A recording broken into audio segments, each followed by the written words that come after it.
Welcome to next exam. आज है 19 नवंबर 2022 और 19 नवंबर 2022 से करंट अफेयर्स के जितने भी इंपॉर्टेंट क्वेश्चन बन सकते हैं सारे हम इस वीडियो में डिस्कस करेंगे और हर क्वेश्चन से रिलेटेड इंपॉर्टेंट फैक्ट भी मैं आपको बताऊंगा। तो आप पूरा वीडियो बहुत ध्यान से देखिए। लास्ट में मैं आपसे क्वेश्चन पूछूंगा, उसका आंसर आपको कमेंट बॉक्स में बताना है। आज की इस वीडियो की पीडीएफ फाइल आप इस वीडियो के डिस्क्रिप्शन से डाउनलोड कर सकते हैं। पीडीएफ आप हमारे टेलीग्राम ग्रुप से भी डाउनलोड कर सकते हैं। टेलीग्राम ग्रुप पर आपको सारी पीडीएफ एक साथ मिल जाएंगी और टेलीग्राम ग्रुप का लिंक मैंने इस वीडियो के डिस्क्रिप्शन में दे दिया है, तो आप उस लिंक पर क्लिक करके टेलीग्राम ग्रुप ज्वाइन कर सकते हैं। तो चलिए स्टार्ट करते हैं। पहला क्वेश्चन है, हाल ही में प्राकृतिक चिकित्सा दिवस कब मनाया गया है? तो अभी 18 नवंबर को प्राकृतिक चिकित्सा दिवस मनाया गया। तो इस क्वेश्चन का बी ऑप्शन सही है।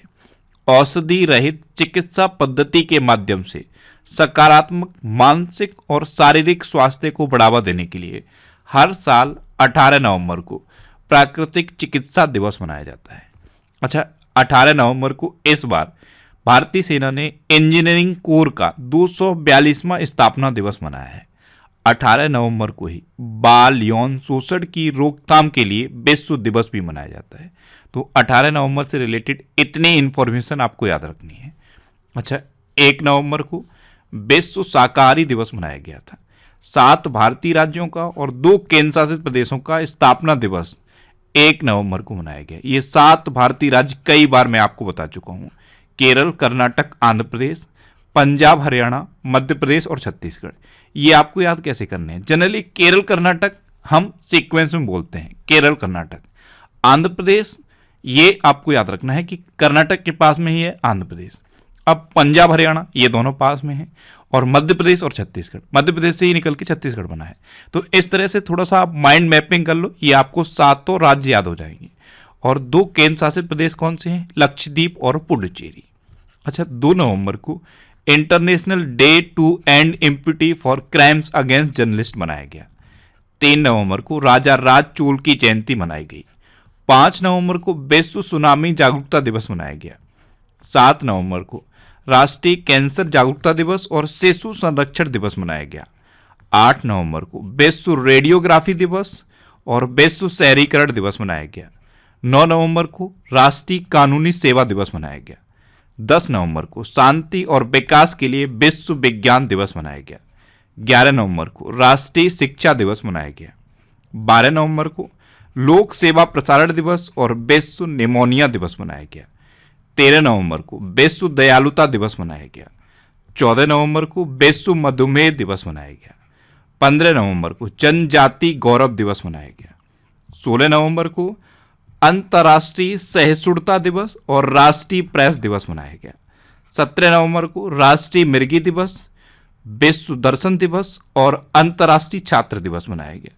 तो नवंबर में अब तक इतने इंपॉर्टेंट डे बनाए गए हैं, ये आपको याद रखने हैं। अच्छा, आज की इस वीडियो का हम टारगेट रखते हैं 40,000 लाइक का। तो अगर ये वीडियो आपको अच्छा लगता है, हेल्पफुल लगता है, तब आप इस वीडियो को लाइक और शेयर जरूर किया करो। और मैं आपको भी बोलता हूँ, डेली मॉर्निंग में उठकर सबसे पहले अपने लिए एक टारगेट फिक्स करो, चाहे छोटा सा ही टारगेट फिक्स करो, लेकिन डेली मॉर्निंग में उठकर सबसे पहले अपने लिए एक टारगेट फिक्स करो और फिर अपना पूरा दिन उस टारगेट को अचीव करने में लगा दो।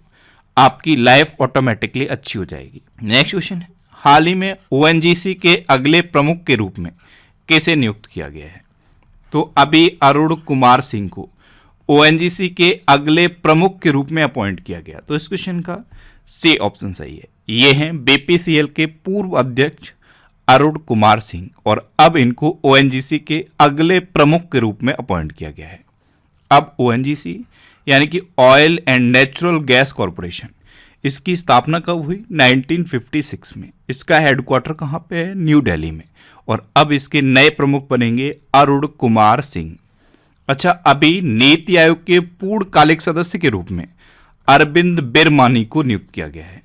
मेटा ने संध्या देवनाथन को भारत में कंट्री हेड के रूप में नियुक्त किया है। सरकार द्वारा आरबीआई के केंद्रीय बोर्ड में निदेशक के रूप में विवेक जोशी को नामित किया गया और प्रसार भारती के सीईओ के रूप में गौरव द्विवेदी को नियुक्त किया गया है। नेक्स्ट क्वेश्चन है, हाल ही में कोरोना के बाद नई कंपनियां खोलने में कौन सा राज्य शीर्ष पर रहा है? तो अभी कोरोना के बाद नई कंपनियां खोलने के मामले में महाराष्ट्र टॉप पर रहा है। तो इस क्वेश्चन का बे ऑप्शन सही है। महाराष्ट्र में कोरोना के बाद 60,000 कंपनियां खुली हैं।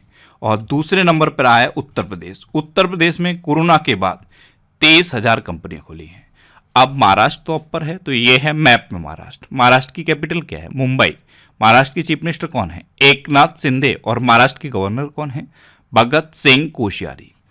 अभी महाराष्ट्र के रंजन गांव में इलेक्ट्रॉनिक्स मैन्युफैक्चरिंग क्लस्टर विकसित किया जाएगा। महाराष्ट्र सरकार साइबर इंटेलिजेंस यूनिट स्थापित करेगी। महाराष्ट्र के उप मुख्यमंत्री ने वंदे मातरम पहल शुरू की है। महाराष्ट्र सरकार नीति आयोग जैसी एक संस्था स्थापित करेगी।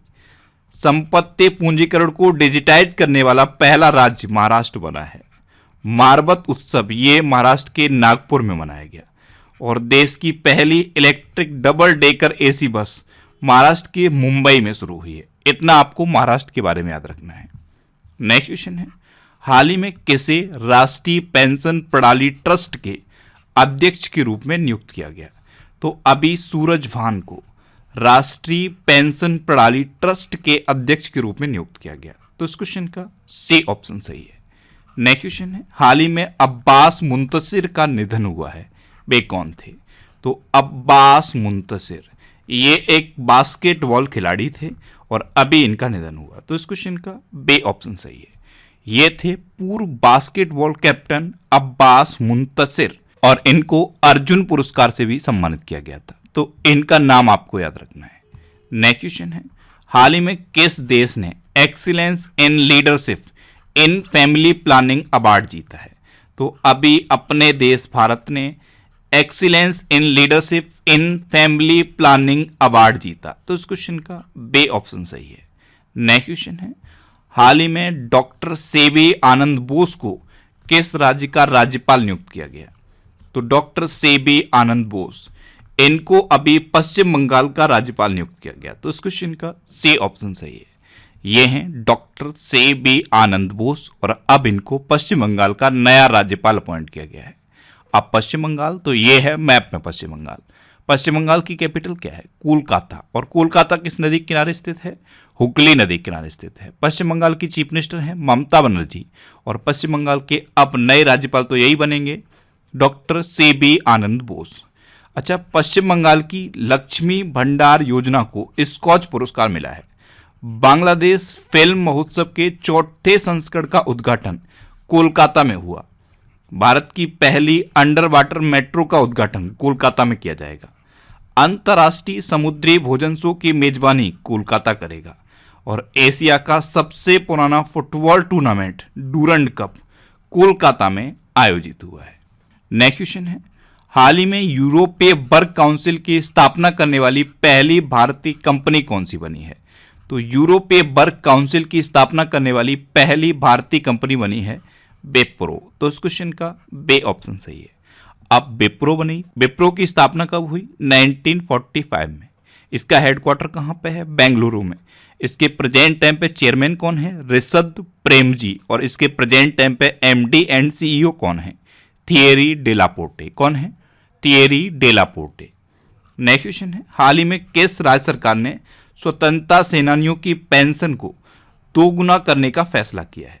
तो अभी महाराष्ट्र सरकार ने स्वतंत्रता सेनानियों की पेंशन को दोगुना करने का फैसला लिया। तो इस क्वेश्चन का ए ऑप्शन सही है।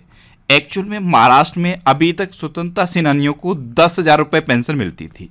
अब इसको बढ़ाकर 20,000 करने का निर्णय महाराष्ट्र सरकार ने लिया है। नेक्स्ट क्वेश्चन है, हाल ही में कैम्ब्रिज डिक्शनरी का बर्ड ऑफ द ईयर 2022 कौन सा बना है? तो होमर ये कैम्ब्रिज डिक्शनरी का 2022 का bird of the year declare किया गया। तो इस क्वेश्चन का बे ऑप्शन सही है। होमर ये एक लोकप्रिय खेल बेसबॉल से संबंधित है और इसको कैम्ब्रिज डिक्शनरी ने bird of the year declare किया है। अच्छा, एक ये भी bird of the year declare हुआ था परमाक्राइसिस, ये कोलिंस डिक्शनरी का bird of the year declare हुआ था। नेक्स्ट क्वेश्चन है, हाल ही में किस राज्य सरकार ने रामायण और महाभारत सर्किट बनाने का निर्णय लिया है? तो अभी उत्तर प्रदेश सरकार ने नई पर्यटन नीति को मंजूरी दी है और अब उत्तर प्रदेश में महाभारत और रामायण सर्किट बनाए जाएंगे। तो इस क्वेश्चन का सी ऑप्शन सही है। भगवान राम से जुड़े हुए जितने भी तीर्थ स्थल हैं इन सबको मिलाकर एक रामायण सर्किट बनेगा। भगवान कृष्ण से जुड़े हुए जितने भी तीर्थ स्थल हैं उन सबको मिलाकर महाभारत सर्किट या भगवान श्री कृष्ण सर्किट बनेगा। अब उत्तर प्रदेश, तो ये है मैप में उत्तर प्रदेश। उत्तर प्रदेश की कैपिटल क्या है? लखनऊ। और लखनऊ किस नदी के किनारे स्थित है? गोमती नदी के किनारे स्थित है। उत्तर प्रदेश के चीफ मिनिस्टर हैं योगी आदित्यनाथ। और उत्तर प्रदेश की गवर्नर कौन है? आनंदीबेन पटेल। अच्छा, उत्तर प्रदेश का राजकीय पशु है बारहसिंगा, राजकीय पक्षी है सारस या क्रोंच, राजकीय पुष्प है पलाश और राजकीय वृक्ष है अशोक का वृक्ष। अभी 2023 खेलो इंडिया यूनिवर्सिटी गेम्स की मेजबानी उत्तर प्रदेश करेगा। उत्तर प्रदेश सरकार ने मथुरा वृंदावन को 2041 तक कार्बन न्यूट्रल टूरिस्ट डेस्टिनेशन बनाने की घोषणा की है। उत्तर प्रदेश के पहले डेटा सेंटर का उद्घाटन ग्रेटर नोएडा में किया गया। उत्तर प्रदेश में स्थित रानीपुर देश का 53वां टाइगर रिजर्व बना है। केंद्र सरकार ने उत्तर प्रदेश में तराई हाथी रिजर्व को मंजूरी दी। उत्तर प्रदेश सरकार ने पहली बार महिला पीएससी बटालियन के गठन की घोषणा की है। अच्छा, उत्तर प्रदेश में दुधवा नेशनल पार्क है, कतरनिया घाट वाइल्ड लाइफ सेंचुरी है और पीलीभीत टाइगर रिजर्व है।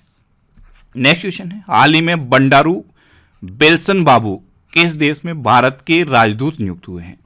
तो बंडारू बिल्सन बाबू ये कोमोरोस में भारत के नए राजदूत नियुक्त हुए। तो इस क्वेश्चन का बी ऑप्शन सही है। आप इमेज में देखिए, ये हैं बंडारू बिल्सन बाबू। अब ये कौन सा देश है? कोमोरोस। ये सुन के थोड़ा सा अजीब लगा होगा। ये एक ईस्ट अफ्रीकन कंट्री है कोमोरोस। इसकी कैपिटल क्या है? मोरोनी। इसकी करेंसी क्या है? कोमोरियन फ्रैंक। और इसके प्रेजेंट टाइम पे प्रेसिडेंट कौन है? अजाली असोमनी। तो कोमोरोस को आप मैप में ध्यान से देख लीजिए जिससे कि आपको याद रहे। अच्छा, अब एक कोटे डी आइवरी गणराज्य में भारत के राजदूत बने थे राजेश रंजन। स्लोवाक गणराज्य में अपूर्वा श्रीवास्तव को भारत का राजदूत नियुक्त किया गया। सेबे जॉर्ज जापान में भारत के अगले राजदूत नियुक्त हुए हैं। वरिष्ठ राजनयिक प्रकाश चंद्र को इरिट्रिया में भारत का राजदूत नियुक्त किया गया। और नागेश सिंह को थाईलैंड में भारत का राजदूत नियुक्त किया गया है। ये अभी जो रिसेंट राजदूत अपॉइंट हुए हैं ये मैंने यहाँ पे लिख दिए हैं। नेक्स्ट क्वेश्चन है, हाल ही में 8वीं नॉर्वे भारत संयुक्त कार्य समूह समुद्री बैठक कहाँ आयोजित की गई? तो अभी 8वीं नॉर्वे भारत संयुक्त कार्य समूह समुद्री बैठक मुंबई में आयोजित की गई। तो इस क्वेश्चन का सी ऑप्शन सही है। अब नॉर्वे, तो ये है मैप में नॉर्वे। नॉर्वे की कैपिटल क्या है? ओस्लो। नॉर्वे की करेंसी क्या है? Norwegian krone. और नॉर्वे के प्रेजेंट टाइम पे प्राइम मिनिस्टर कौन है? जोनास गहर स्टोर। कौन है? जोनास गहर स्टोर। नेक्स्ट क्वेश्चन है, हाल ही में भारत और किस देश ने 5वीं द्विपक्षीय साइबर नीति वार्ता नई दिल्ली में आयोजित की है? तो अभी अपने देश भारत और ऑस्ट्रेलिया ने 5वीं द्विपक्षीय साइबर नीति वार्ता नई दिल्ली में आयोजित की। तो इस क्वेश्चन का ए ऑप्शन सही है। अब ऑस्ट्रेलिया, तो ये है मैप में ऑस्ट्रेलिया। ऑस्ट्रेलिया की कैपिटल क्या है? कैनबरा। ऑस्ट्रेलिया की करेंसी क्या है? Australian dollar. ऑस्ट्रेलिया के प्रेजेंट टाइम पे प्राइम मिनिस्टर कौन है? Anthony Albanese. अभी ऑस्ट्रेलिया के पूर्व बॉक्सिंग विश्व चैंपियन जॉनी फैमसॉन का निधन हुआ। ऑस्ट्रेलिया में होने वाले पिच ब्लैक अभ्यास में भारत को शामिल किया गया है। अच्छा, भारत और ऑस्ट्रेलिया ने देहरादून में 9वीं आर्मी टू आर्मी स्टाफ वार्ता आयोजित की। और नासा ने ऑस्ट्रेलिया के स्पेस पोर्ट से पहला रॉकेट लॉन्च किया। नेक्स्ट क्वेश्चन है, हाल ही में इसरो ने पहले निजी रॉकेट का सफलतापूर्वक प्रक्षेपण कहां से किया है? तो अभी इसरो ने श्रीहरिकोटा से पहले निजी रॉकेट का सफलतापूर्वक प्रक्षेपण किया। तो इस क्वेश्चन का सी ऑप्शन सही है। अब इसरो यानी कि इंडियन स्पेस रिसर्च ऑर्गेनाइजेशन, इसकी स्थापना कब हुई? 1969 में। इसका हेडक्वार्टर कहाँ पे है? बेंगलुरु में। और इसके प्रेजेंट टाइम पे चेयरमैन कौन है? एस सोमनाथ। अब लास्ट वीडियो के क्वेश्चन का आंसर। लास्ट वीडियो में मैंने आपसे क्वेश्चन पूछा था कि हाल ही में G20 का अध्यक्ष कौन सा देश बना है? तो अपना देश भारत G20 का नया अध्यक्ष बना है। यानी कि इस क्वेश्चन का बी ऑप्शन सही था और लगभग सभी स्टूडेंट ने इसका आंसर सही दिया। मोस्टली स्टूडेंट ने इसके बारे में डिटेल में लिखा। मैं आपको एक बार फिर बोलूंगा, क्वेश्चन के बारे में आपको जितना ज़्यादा से ज़्यादा पता हो आप लिखा करो, क्योंकि जो चीज़ें आप लिख देते हो फिर उन्हें आप कभी नहीं भूलते। अब आपके लिए आज का क्वेश्चन आपके लिए। आज का क्वेश्चन है, हाल ही में कच्चे इस्पात का दूसरा सबसे बड़ा उत्पादक देश कौन सा बना है? 4 ऑप्शन दिए गए हैं, इनमें से आपको अपना आंसर बताना है। और इसके अलावा हम हमारे फेसबुक पेज पर previous year question daily post करते हैं, तो आप फेसबुक पर नेक्स्ट एग्जाम सर्च करके हमारा फेसबुक पेज ज्वाइन कर सकते हैं, क्योंकि प्रीवियस ईयर क्वेश्चन आपको बहुत हेल्प करते हैं। अगर आपको किसी क्वेश्चन में कोई डाउट होता है या आपको अपने करियर से रिलेटेड भी कोई प्रॉब्लम है, तो आप इंस्टाग्राम पर इंद्रेश आरसी INDRESH इंस्टाग्राम पर इंद्रेश आरसी सर्च करके आप मेरे साथ जुड़ सकते हैं और कोई भी डाउट, कोई भी confusion without any hesitation discuss कर सकते हैं। अच्छा, आज के वीडियो का आप टारगेट जरूर याद रखना। आज के वीडियो का टारगेट है 40,000 लाइक का। तो अगर ये वीडियो आपको अच्छा लगा है, हेल्पफुल लगा है, तब आप इस वीडियो को लाइक और शेयर जरूर किया करो। और आपके पास जो भी स्टडी रिलेटेड व्हाट्सएप और फेसबुक ग्रुप हैं, उनमें आप इस वीडियो को शेयर जरूर कर दिया करो। तो ये था आज का हमारा करंट अफेयर्स का वीडियो। आपको ये वीडियो कैसा लगा प्लीज कमेंट बॉक्स में जरूर बताना। और अगर अभी तक भी आपने हमारे इस चैनल को सब्सक्राइब नहीं किया है, तो इसे आप सब्सक्राइब जरूर कर लीजिए। आपको इस चैनल से निश्चित ही मदद मिलेगी। जब भी आप इसे सब्सक्राइब करेंगे तो बराबर में एक बेल आइकन बन के आएगा, आप उस बेल आइकन पर जरूर क्लिक कर लें, जिससे कि आपको डेली मॉर्निंग में करंट अफेयर्स की वीडियो मिलती रहे। Next exam always with you. Thanks for watching.